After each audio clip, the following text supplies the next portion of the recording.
वो लीडर जिन्हें आज हिंदुस्तानी मुसलमानों का मकबूल तरीन लीडर माना जाता है, वो जिन्हें पूरी दुनिया के 500 मुस्लिम लीडरों की लिस्ट में शामिल किया गया है, ओवैसी साहब एक फास्टर बॉलर हैं। इसीलिए तो आज इनके सामने कोई टिकता नहीं। मिसाल है पूरे हिंदुस्तान में कि अगर मुसलमानों की अधिकार की बात करेगा तो सिर्फ ओवैसी साहब हैं। अब चाहे वो मुसलमानों की मॉब लिंचिंग का मामला हो या फिर CAA कानून का मामला हो या फिर इस्लाम की, मुसलमानों की आवाज़ पूरे भारत में सिर्फ एक ओवैसी साहब ही हैं। बाकी जो हैं सबके मुंह पर ताला लग जाता है अगर मुसलमानों की हक की बात करने का समय आया तो।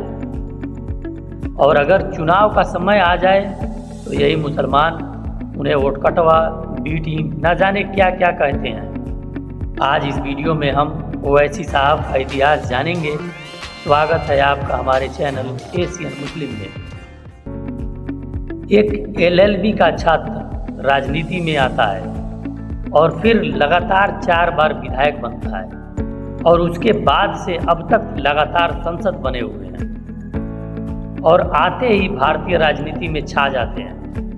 भारत के पूरे विपक्षी पार्टियों में से सिर्फ वही आवाज़ को बुलंद करता है। वो एक अकेला सत्ता पक्ष पे भारी पड़ता है, जिनका नाम असदुद्दीन ओवैसी है। ओवैसी का जन्म 13 मई 1996 को हैदराबाद में हुआ। इनके पिता का नाम सुल्तान सलाहुद्दीन ओवैसी है। ओवैसी को राजनीति विरासत में मिली है। उन्होंने अपने चाचा और अपने पिता दोनों से राजनीति के दांव पेच सीखे।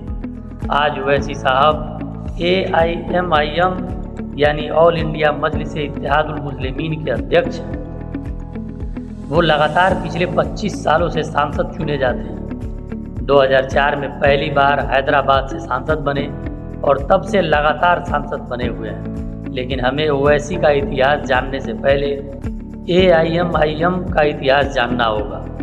1927 यानी आज़ादी से ठीक 20 साल पहले हमारे देश में MIM की नींव पड़ी। तब MIM को हैदराबाद के निज़ाम का समर्थक माना जाता था। 1927 में जब इसका गठन हुआ तब इसके अध्यक्ष थे महमूद नवाज खान और फिर 1957 में MIM से AIMIM नाम रखा गया। आज ये पार्टी जिस मुकाम पर है, इसे इस मुकाम पर लाने वाले सिर्फ असदुद्दीन ओवैसी साहब हैं। जब इस पार्टी का नाम AIMIM रखा गया तब इसके अध्यक्ष कासिम रिजवी थे और इसके बाद पार्टी आ गई ओवैसी परिवार के हाथ में। अब्दुल वहीद ओवैसी असदुद्दीन ओवैसी के दादा AIMIM का अध्यक्ष बने और इनके बाद इस पार्टी के अध्यक्ष बने सुल्तान सलाहुद्दीन ओवैसी। 1960 में सुल्तान सलाहुद्दीन ओवैसी हैदराबाद के नगर पालिका अध्यक्ष चुने गए।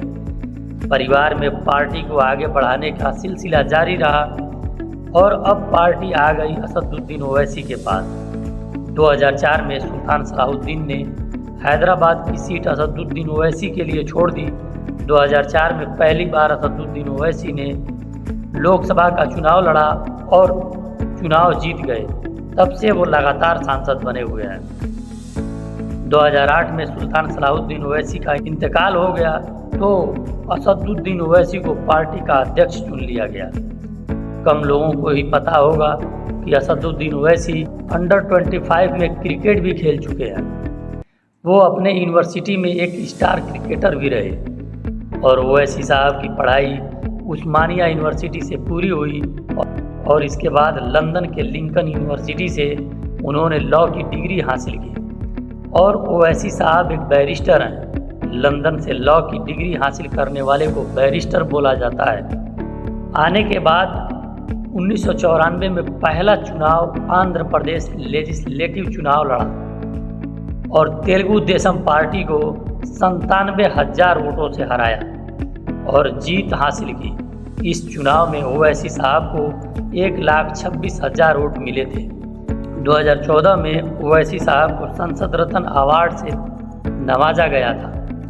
सांसद रत्न उसे ही दिया जाता है जो सत्ता पक्ष से सवाल पूछे और ओवैसी साहब को जब भी बोलते हुए देखा गया तब उन्होंने सरकार से सवाल ही किया है। मुसलमानों की आवाज़ है वो ऐसी, हमेशा मुसलमानों की आवाज़ उठाते हैं। ये वीडियो अच्छी लगी हो तो इसे शेयर ज़रूर करें। ऐसी और वीडियो देखने के लिए हमारे चैनल एशियन मुस्लिम को सब्सक्राइब करें। खुदा हाफिज़।